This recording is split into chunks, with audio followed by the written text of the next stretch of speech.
Now, I'm pleased to introduce RPAG's investment associate, Carina Gascon, to review the scorecard basics. Carina? Hi, everyone. I'm very excited today to be conducting Webinar Wednesday. As David mentioned, I'm Carina Gascon, and I am a member of the RPAG investment team here out of Aliso Viejo. So today I will be walking you all through the RPAG scorecard basics, going through that pass-fail criteria and going through each metric and analytic through the views of the asset class review. So to start things off, sorry, my technical difficulty there. To start things off, we will be going over what is the scorecard designed to do. So the scorecard system was created as a way to score funds based on multiple criteria commonly used today. So the scorecard has a few objectives here, which I'll outline for you all. The scorecard identifies skillful managers. So here, the scorecard is identifying skillful managers who are able to achieve strong performance over an entire market cycle. So the scorecard doesn't just look at short-term, but looks at longer-term data as well. So in addition, another objective is it enhances the investment due diligence process. So it allows for analysis of certain asset classes and different funds to allow for different investment metrics and analytics. So you're able to look at the scorecard from not only a quantitative perspective, but also a qualitative perspective as well, which I'll get into further into this presentation. And finally, the scorecard minimizes exposure to fiduciary liability. So it creates a repeatable and documentable process for those plan sponsors to use to manage their plans, investments, and their fund lineups. So we define a process that's set in place to minimize the exposure to fiduciary liability. Now, how does RPAG score funds? Let's break it out into the three categories here: active, asset allocation, and passive. So funds are scored within each of these categories. We utilize pass-fail criteria for each of the funds, making out that 0 to 10 scoring system, with 10 being the best for funds to achieve. Now, again, we break it out 80% quantitative factors. So we're looking at factors such as peer group rankings, and then we also take into effect 20% qualitative factors in the scorecard. So we'll be looking at manager tenure and fund expenses and strength of statistics to make sure that the data we're looking at is strong data. So that's how RPAG breaks out those categories within the scorecard itself for the funds. And I'll be walking through an active fund scorecard in much further detail, going through the asset class review itself. But first off, let's see what active funds actually are. Active funds in our system utilize 5 years of monthly returns for all of the analytics on the scorecard. So we're looking at 60 different data points, not just a few of them, to create a larger sample size, which can improve the analytics statistical significance. So 5 years of data for active funds. What do we look for in an ideal manager? We look for style purity. So how the fund has acted, whether it's staying pure to the style and in its asset class. Today, I'll walk through a large cap growth funds. So using that as an example here for style purity, we want to make sure that the fund is staying within that large cap growth section, not going into the value side or utilizing smaller capitalization with smaller cap funds or mid-cap growth funds. We want to make sure that it's staying true to the large cap growth fund itself. Another thing we look for with active managers is outperformance. So we want to make sure that the fund is outperforming in two ways, either on an absolute basis with returns, achieving greater returns than its industry standard benchmark. And we also look for outperformance on a risk-adjusted basis. Next, we also look for high peer group ranking. So we not only look at those industry standard benchmarks, but we also look at how the fund ranks as compared to its peers. Finally, we look for a long track record on an active managed fund. We want to make sure that the manager in place has been there for a long time, has a strong manager tenure, and that what we're looking at on the scorecard is actually due to the manager that's on the fund currently. I mentioned it up above, but the active funds use industry standard benchmarks specific to each asset class. So Russell, MSCI, Bloomberg, Barclays, just to name a few. And then finally, we use custom RPAG peer groups that emit passive funds. This allows us to create a better apples to apples comparison. So I'll give an example on this. In the active space, fixed income managers have been able to outperform the benchmark by taking on additional credit risk.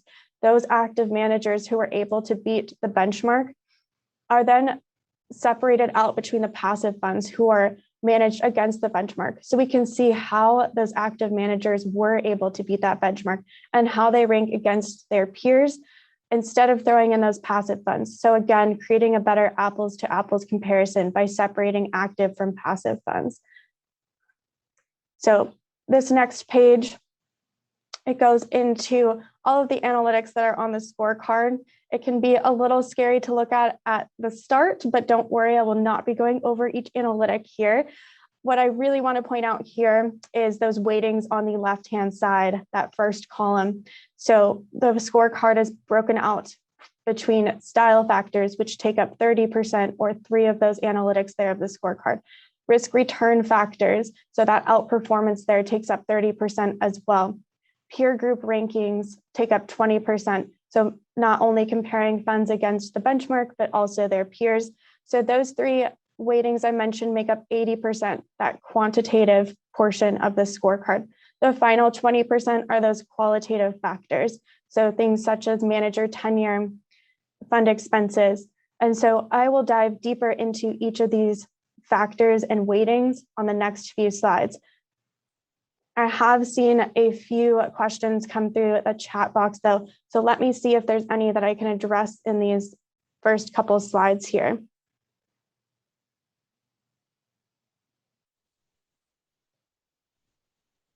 All right, I see something about strength of statistics. I'll be getting into that more on the qualitative side. So we'll dive deeper there.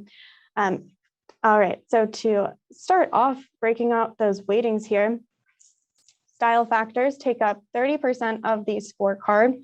So here, I'll start out by talking about average style, that first analytic in style factors. Now you can see on the top left-hand side there, to pass this criteria, you must fall within the professed quadrant. I mentioned it earlier, but I'll remind everyone today I'll be using large cap growth to walk you through the asset class in each of these analytics. So here we're looking at how the fund acts in comparison to the Russell 1000 growth. So we want to make sure that the fund is acting like a large cap growth fund and is maintaining that style purity. So you'll see those 4 funds bunched up at the top near its benchmark, the Russell 1000 growth. Those are all acting like large cap growth funds. You'll see that one that's straying towards more mid cap growth has failed this analytic because it has not acted like a large cap growth fund. It looks more like a mid cap growth if we're just looking at this picture here. So average style is really measuring the style and whether it's behaving according to its stated objective, in this case, large cap growth. Next, we'll look at style drift, which is on the right-hand side there. So for style drift, we want to make sure that the fund is staying consistent in style. It's not drifting towards value or drifting towards small cap growth. It's staying pure to what it's supposed to do, its stated objective. So I'll use Allspring again in this example.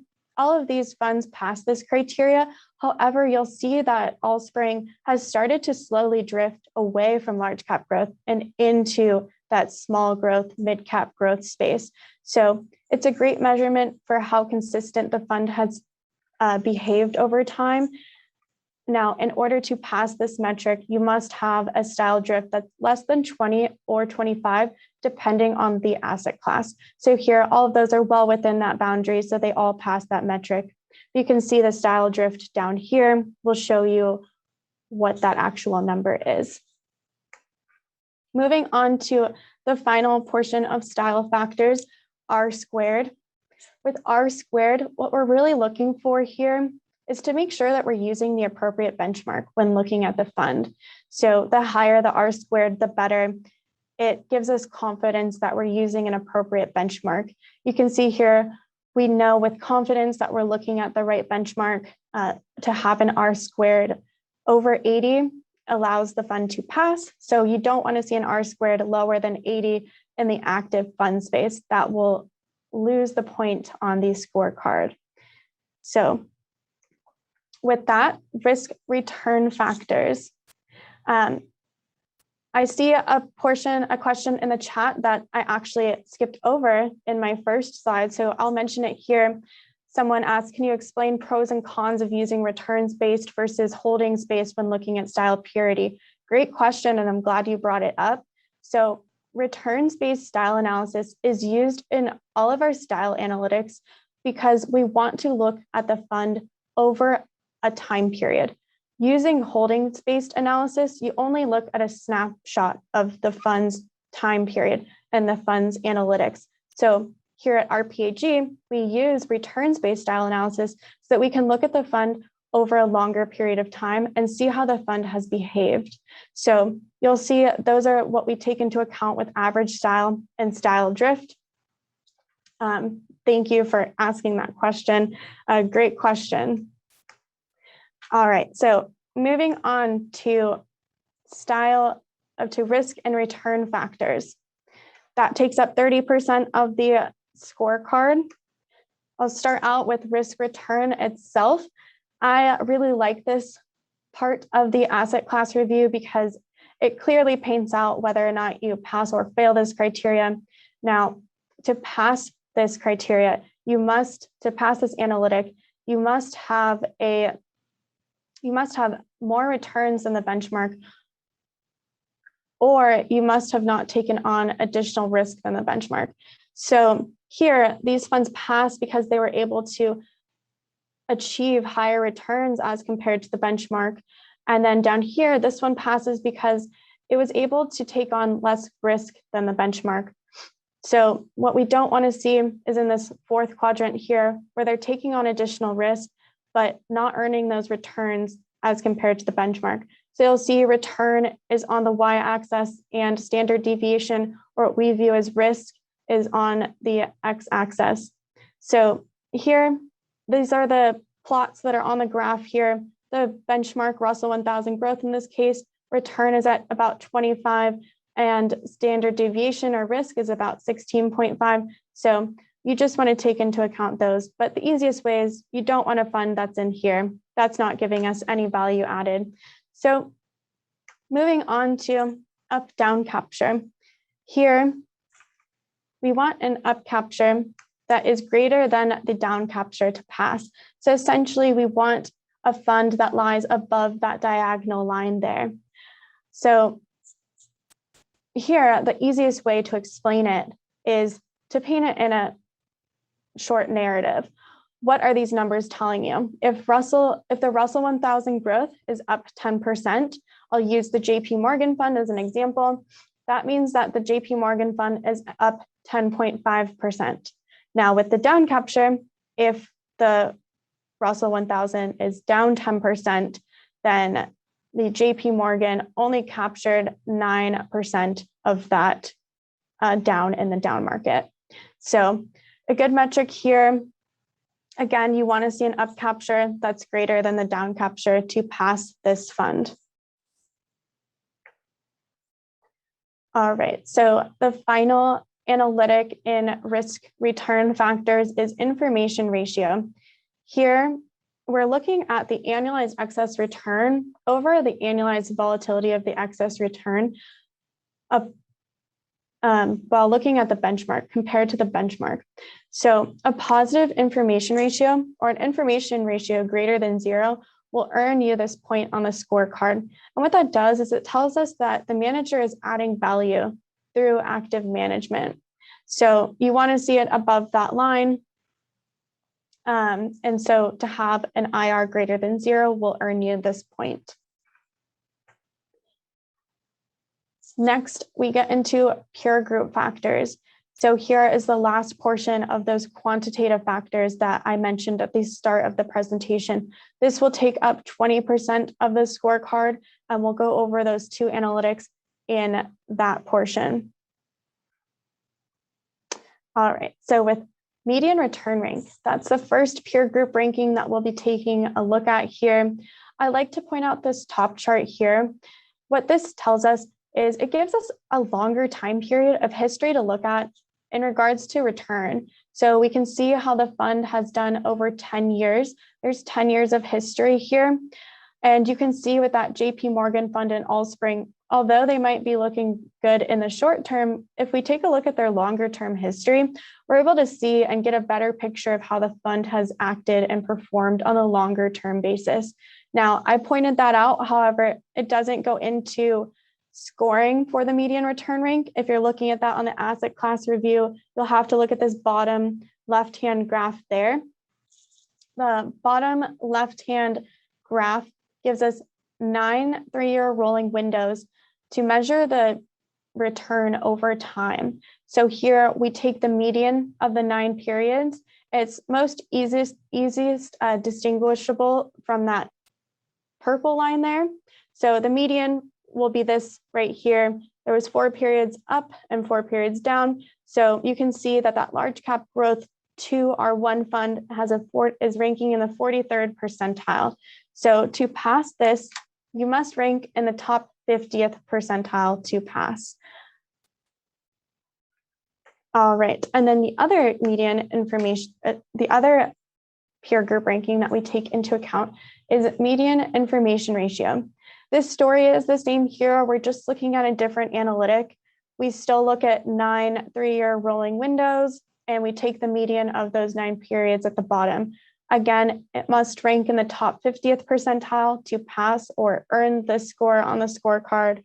So same thing, just a different analytic here. Now, before I pop into those qualitative factors, I see a couple more questions popping up. Some of these, the ASAs will reach out to you all and get you those answers, but I'll move on to the qualitative factors here, where I will dive into the strength of statistics a little bit more. So here, those qualitative factors take up 20% of the scorecard. Now, all funds start with 2 points in this area, with the potential for deductions based on these three criteria. Manager tenure is 1. Here, we're looking to make sure that the data in the scorecard is attributable to the current manager. So we want to see a manager that's been in place for a long time period.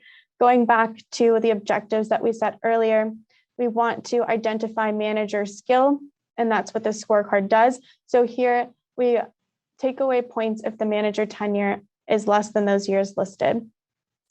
Secondly, we look at fund expenses.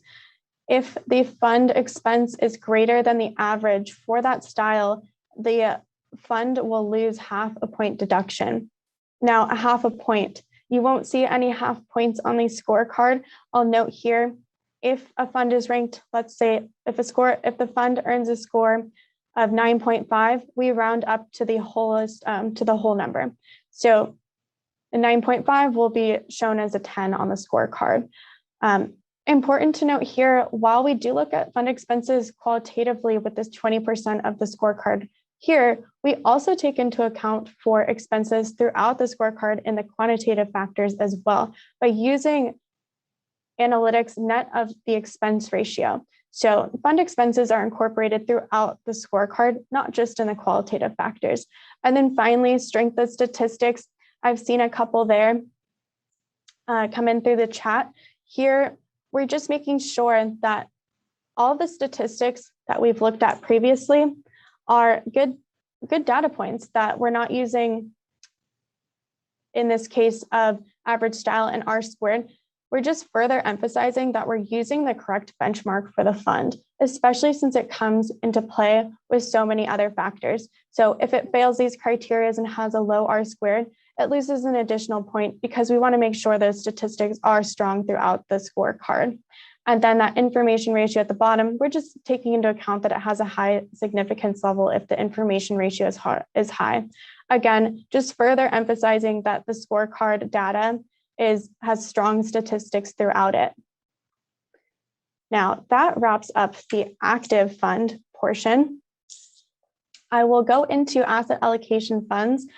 However, I won't be going into an asset class review as deeply because what you will find out is that the active scorecard is very similar to the asset allocation scorecard as well.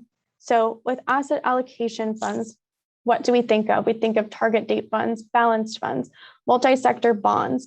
And what's nice about these is that they're very similar to active funds. We are still looking for 5 years of monthly data. So having that large sample size of 60 data points to review for asset allocation funds, we're looking for outperformance. So either on an absolute basis or risk relative to the benchmark. We want a long track record, that manager tenure that I just pointed out in that last slide. We want to make sure that the team has been in place for a long time and that the fund has a long track record. And we're looking for high peer group rankings. So again, not only comparing against the benchmark, but also comparing against their peers to make sure that they're ranking high as compared to their peers and not only the benchmark. And then finally, we still use custom RPAG peer groups for asset allocation funds. Now, what's different if I pointed out all those that are the same as the active funds? With asset allocation funds, we use new style analytics. So you'll see a couple differences in the style factors portion. We do this to ensure that we're evaluating diversification within the manager. That's what you want to see with asset allocation funds. And then finally, we use RPAG custom style benchmarks. So when you pull scorecards or asset class reviews for these asset allocation funds, you will see a custom style benchmark that's made specifically for each of those funds. We take into account asset classes such as US equities. We take up 4 major asset classes to get those custom style benchmarks. There's US equities, international equities, US fixed income, and cash. That will also go into the style factors that I'll touch on slightly on the next page. Again, a lot of data thrown at you right here. I won't go through each factor. I'll just point out the differences between this. Same weightings on the left-hand side, but you'll note that up at the top, the style factors have slightly changed. So instead of that average style that you see for active funds, we're going to replace that with risk level. This is to ensure that the fund is falling within the specific range for that risk category. So it'll fail if it falls out. The second one we replace is style drift with style diversity. Style diversity, we want to make sure that the fund is reflecting the appropriate style diversity among the 4 major asset classes that I mentioned before: cash, fixed income, US equity, and international equity. And then I will point out here for style factors with these asset allocation funds, we want to further make sure that we are using the correct benchmark. So we up the R squared metric to, it has to have above 90% rather than 80. So something to keep in mind there. The rest of the scorecard here looks very familiar, so I won't get into the differences, but very similar. All right, the final category that I will be going over are passive funds. So with passive funds, you'll see some slight differences, but overall, it's the same methodology that's taking place. With passive funds, we use 3 years rather than 5 years of monthly returns for our analytics. This not only creates a shorter time period because we're not looking for outperformance anymore, but it also allows the fund to be scored quicker. So we'll get those scores quicker with that 3 years of history rather than 5. And what are we looking for in an ideal passive manager? Very similar to active and asset allocation. We're still looking for consistent style purity. So again, those large cap growth funds that we took a look at, we want to make sure that they're staying pure to their style, sticking to their objective, not leaning towards value or going down into the mid and small cap growth areas. They're staying pure in style. Secondly, tight benchmark tracking. What do we want with a passive fund? We want it to track the benchmark. That's what we're looking for in a passive fund. We're not looking for it to outperform the benchmark. We're just looking for it to track the benchmark. And then finally, with that said, we're not looking at active management anymore. So these funds can be offered at lower cost. So we look for lower costs in passive funds. I mentioned this throughout, but no longer looking for outperformance. So those risk return factors will be replaced with additional style and peer group rankings.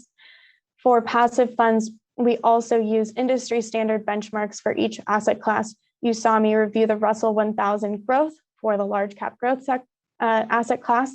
We also look at MSCI, Bloomberg, Barclays, and many others for our passive funds. Here, the same thing as I mentioned previously, we use custom RPAG peer groups that omit those active funds, creating a better apples to apples comparison. I'll use expense ratio in this example.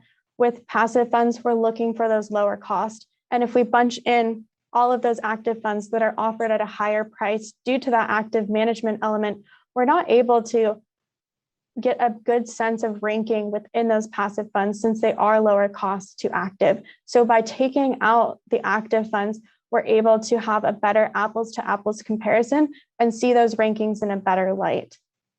Finally, I'll break this out here. You can see the passive funds, another hit in your face with a lot of statistics here, but all we're looking at here is the same. We're using style and tracking factors. You'll see the weightings are slightly different, but we still allocate 80% of the scorecard to quantitative factors and that 20% to qualitative factors. So we've added tracking error to style and peer group rankings. We've added a few more into the group there. I will note for tracking error, the pass-fail criteria there, it must have a tracking error less than 4.